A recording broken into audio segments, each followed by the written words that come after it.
sini saya akan menjelaskan tentang virus. Virus adalah organisme parasit yang mana ia membutuhkan inang untuk bertahan hidup. Perbedaannya dari bakteri adalah ukurannya yang lebih kecil sehingga hanya bisa dilihat dengan mikroskop elektron atau dengan peralatan yang lebih canggih. Sekian dari saya. Selanjutnya akan dijelaskan. Mikroorganisme bersel satu yang dapat hidup di berbagai tempat dan keadaan.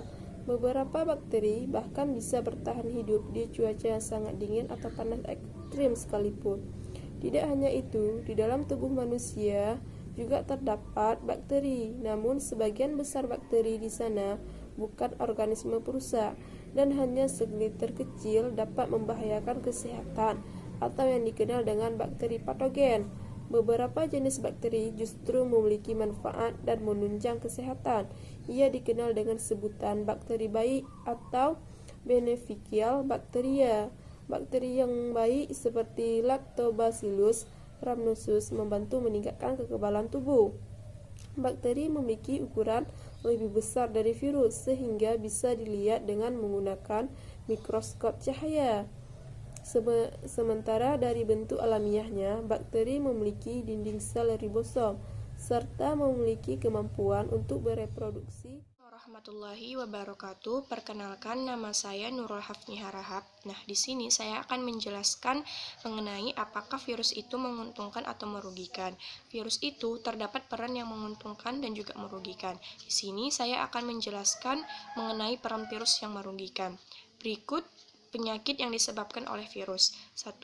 Penyakit pada manusia yang disebabkan oleh virus, diantaranya yaitu virus hepatitis yang dapat menyebabkan penyakit hepatitis pada manusia.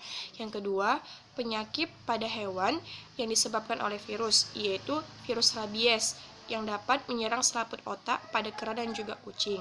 Dan yang ketiga, virus yang dapat menyebabkan penyakit pada tumbuhan, yaitu virus tungro yang dapat menyebabkan pembahasan dari Nur Hafni Harahap, yaitu mengenai keuntungan dari virus.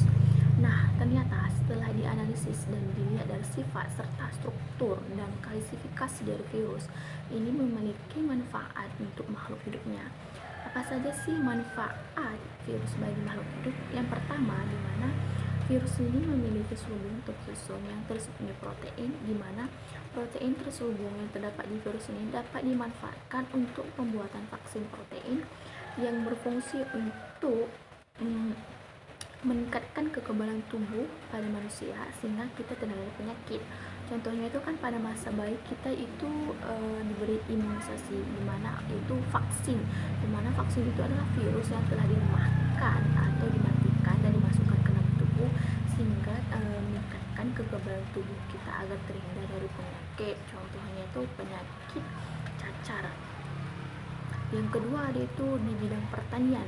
Ternyata si virus ini juga memiliki manfaat di bidang pertanian, yaitu biopestisida, di mana pestisida yang ramah lingkungan. Selain itu juga virus digunakan untuk memproduksi interferon, yaitu senyawa yang berfungsi untuk mencegah replikasi virus pada inangnya. Dan yang paling terlihat yaitu pembuatan insulin.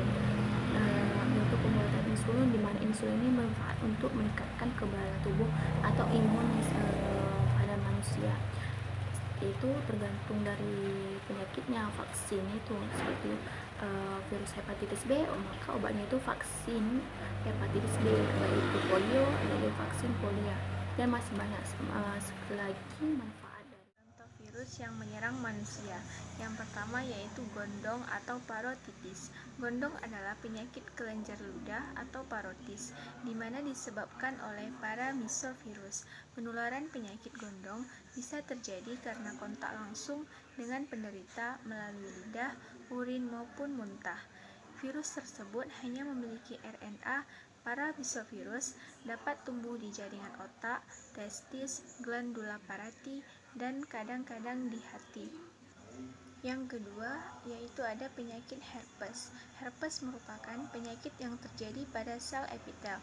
Sel epitel adalah sel yang berasal dari permukaan tubuh seperti kulit, pembuluh darah, atau saluran kemih.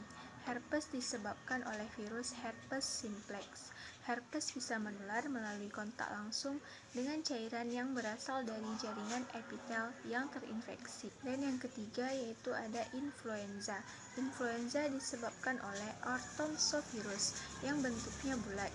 Virus influenza menyerang sel-sel saluran pernapasan dan mudah menyebar ke orang lain. Penyebarannya melalui batuk, bersin, atau kontak langsung. Sebagai mahasiswa FKM, dalam menghadapi virus, kita bisa mengedukasikan kepada masyarakat bahwasanya ada cara gampang untuk terhindar dari virus seperti cuci tangan pakai sabun atau CTPS, membersihkan lingkungan kita, membersihkan barang-barang yang sering kita gunakan atau kita pegang. Pada saat bersin, tutup mulut menggunakan siku bagian dalam agar tidak tertular dengan orang lain pada saat kontak fisik. Memakai masker pada saat batuk dan pilek. Setelah kita mengedukasikan hal-hal seperti itu, masyarakat bisa tahu langkah-langkah yang sering disepelekan yang bisa membuat kita terhindar dari virus dan masyarakat bisa menjalankannya dengan baik. Terima kasih. Assalamualaikum warahmatullahi wabarakatuh.